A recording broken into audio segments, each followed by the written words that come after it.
Find the theoretical probability that a spinner lands on the region.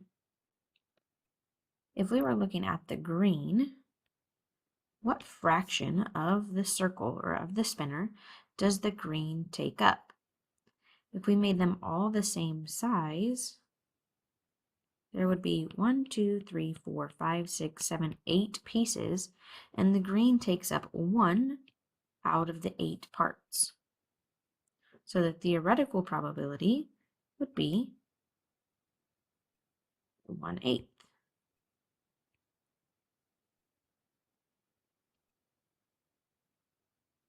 Complete the remaining 3 problems for your warm-up. You and your friend are both going to the same park. You will each arrive between 1 p.m. and 2 p.m. and remain for 15 minutes. What is the theoretical probability that you and your friend will be at the park at the same time for at least a minute? What strategies could we use to try and solve this problem? Using something like a tree diagram would help us keep our outcomes organized, but with this many outcomes, it's going to get messy really fast. A list would be easy to construct, but it's going to be very lengthy. We could try and do an experiment to model this, but it would have a lot of different things that we would need to try, or number of trials. And setting up an experiment like this could be difficult. So we're going to explore another process that we can use to determine the probability for a problem like this in this lesson today. We're going to start with a simpler problem, and then once we understand this process, we'll solve the problem about meeting the friend at the park in the next lesson. For some situations, it's not practical to conduct the actual chance experiment. In those cases, we can run a situation to resemble that experiment, called a simulation. Problem 1 says each box of a breakfast cereal has either a red or a blue toy inside. Half of the boxes have red toys and the other half have blue toys. What is the theoretical probability that you get the same color toy in the next 3 boxes you buy? A. Complete the table by describing a chance experiment that closely resembles the situation. Step 1. Describe the basic outcomes of the actual experiment. So the actual experiment, you would be getting 3 toys, each of which could be red or blue.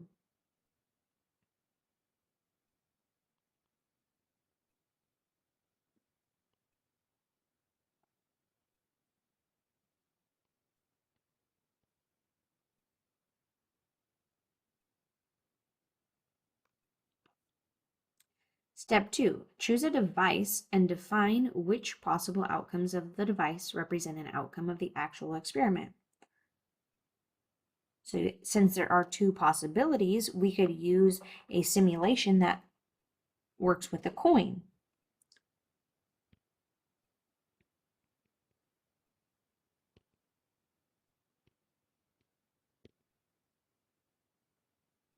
Head would represent the red toy, and tails would represent the blue toy.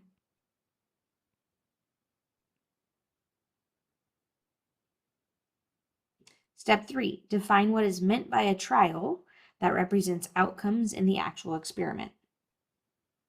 So one trial would be if we're getting 3 toys or 3 boxes, we would flip the coin 3 times.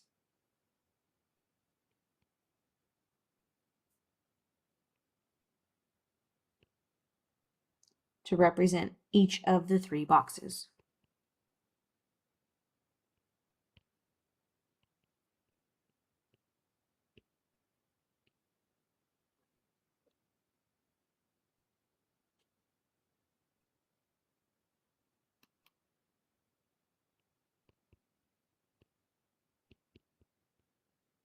Define what is meant by a successful trial. A successful trial would be when we get the same color toy. So the coin landing on the same side 3 times in a row. Because up here it says, what is the theoretical probability that you get the same color toy in the next 3 boxes you buy?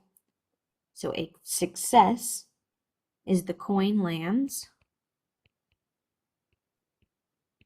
on the same side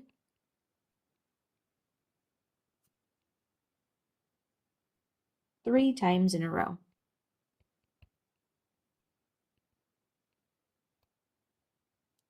So an example of that would be like heads, head, head, or tails, tails, tails.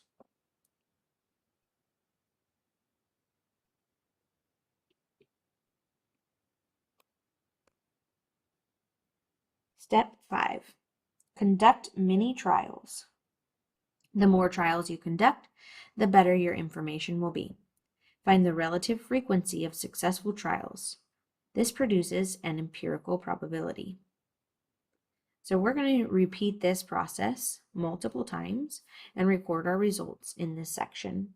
Then use those results to help us estimate the theoretical probability.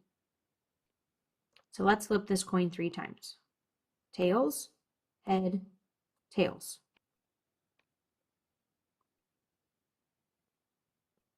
That represents 1 trial. And again, head, tail, tail. Record that in your results. Tail, tail, tail.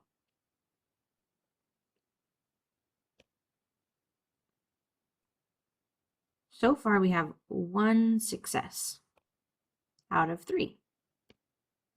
If you have a coin at home, you can continue to do this. The more times you repeat this experiment, the better your estimation is going to get. I'm going to continue and then record my results. So here are my results from multiple trials. There are 30 trials altogether.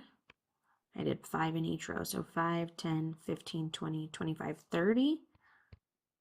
And I had 1, 2, 3, 4, 5, 6 successes. So you can write that as a decimal as well for the theoretical probability. And 6 out of 30 is about 0.2. So this simulation closely resembles a real situation. We use devices such as coins, dice, cards, or computers, like we did for the digital coin, to generate outcomes that represent outcomes from the actual chance experiment.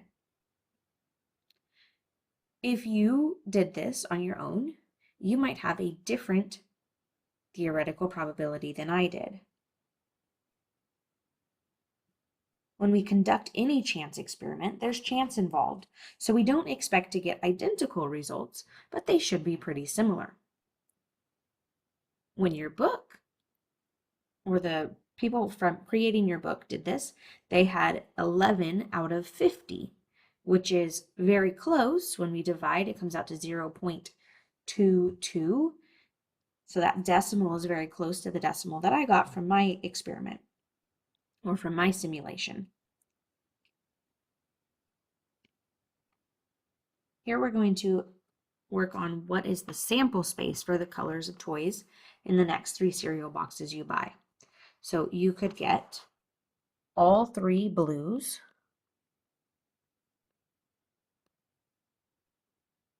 you could get blue, blue, red, you could get blue, then red, then blue again, you could get red, then blue, then blue.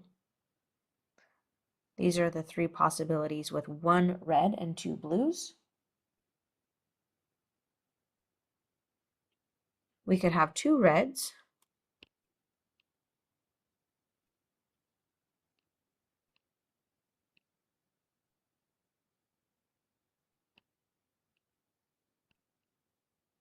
or we could have 3 reds.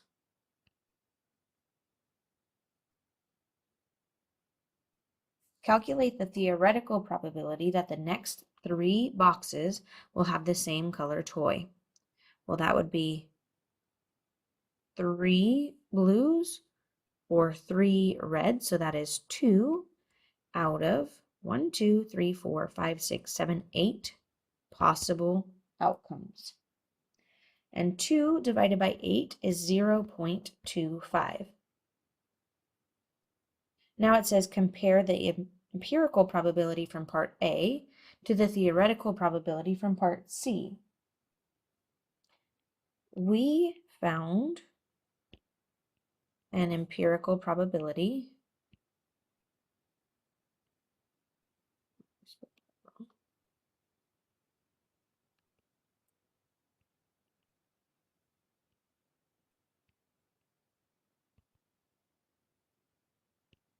of 0.2.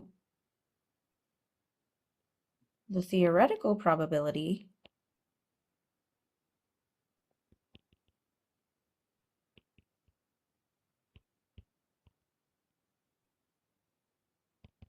is 0.25.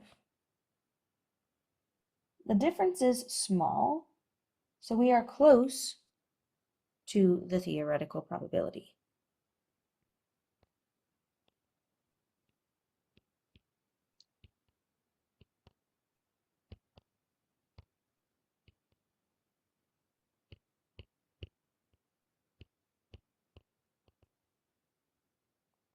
We're only 5/100ths away.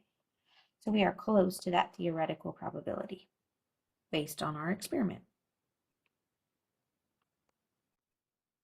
A basketball player makes 75% of her foul shots. How likely is it that she will make at least 5 of her next 6 foul shots? Design and conduct a simulation to estimate the theoretical probability for this situation. Step 1. Describe the basic outcomes of the actual experiment. The actual outcomes would be making or missing the 6 shots. Step 2. Describe how you can use a 6-sided die to define outcomes that represent outcomes from the actual experiment. Instead of using a die, we're going to use a different simulation in my class. And the simulation we're going to use is pulling cubes from a bag. So when pulling cubes from a bag,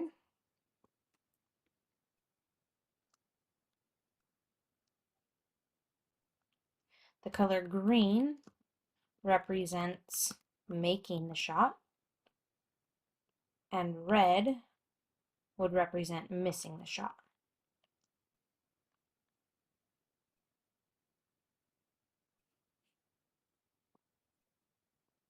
Define what is meant by a trial in the simulation that represents the outcome of the actual experiment.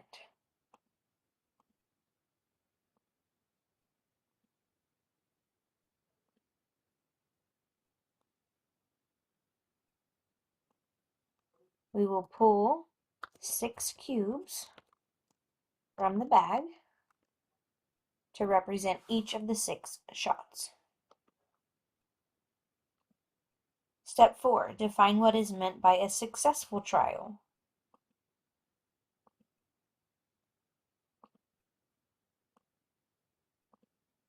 A success would be when we pull 5 or more greens.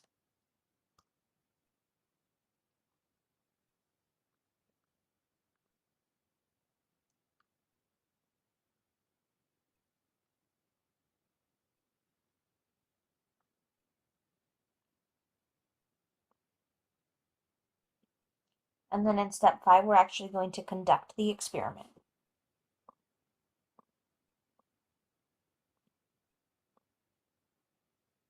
and record our trial results. Since it said here in problem 2 that the probability of making it is 75%, we need to make the green be 75%. So that should be 3 out of 4 items So let's see if we did that. Here we have 3 green and 1 red, so that's 4 items total. 3 out of 4 would be 75%. So we're going to pull out 6 items and record our results.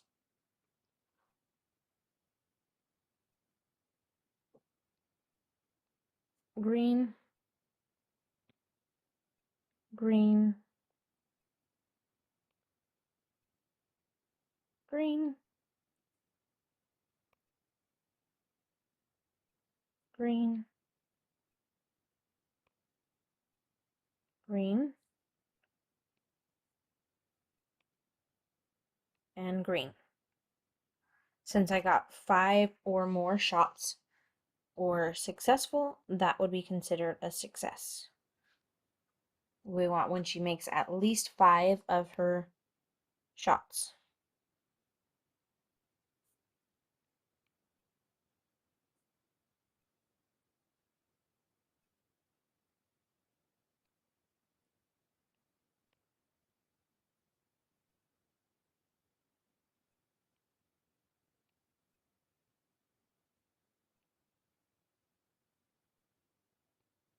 So all 6 were green, so that would be considered a success.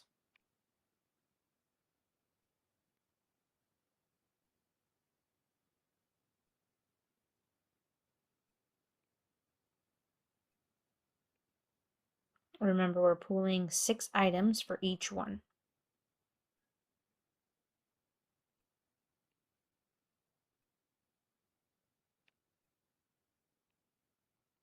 Since this time she did not make 5 or more, we didn't have 5 or more greens, that is not a success, so we're not going to circle that one.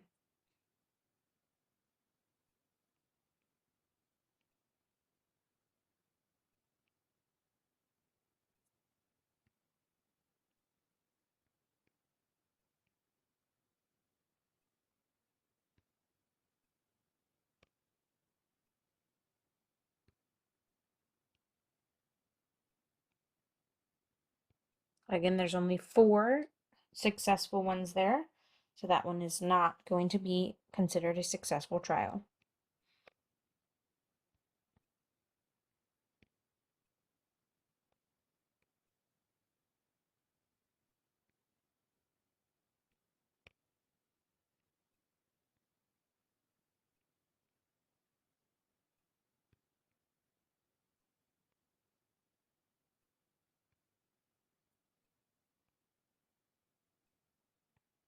There was only 4 there, so that one is not considered a success. I'm going to continue this experiment more times to try and get more data, because remember it says the more trials you conduct, the better your information will be. So I have completed so far, 1, 2, 3, 4, 5, 6, 7, 8, 9, 10, 11, 12, 13, 14, 15, 16. And 1, 2, 3, 4, 5, 6, 7, 8, 9 of them had 5 or more greens in them, which as a decimal is 0.5625.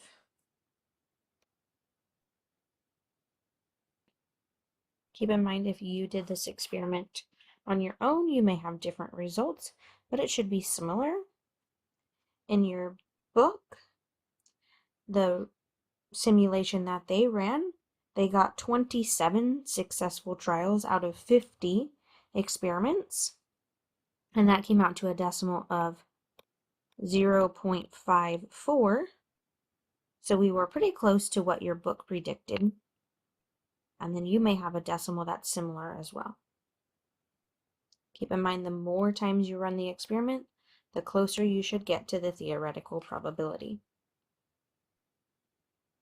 Check back in for lesson 10 in the playlist.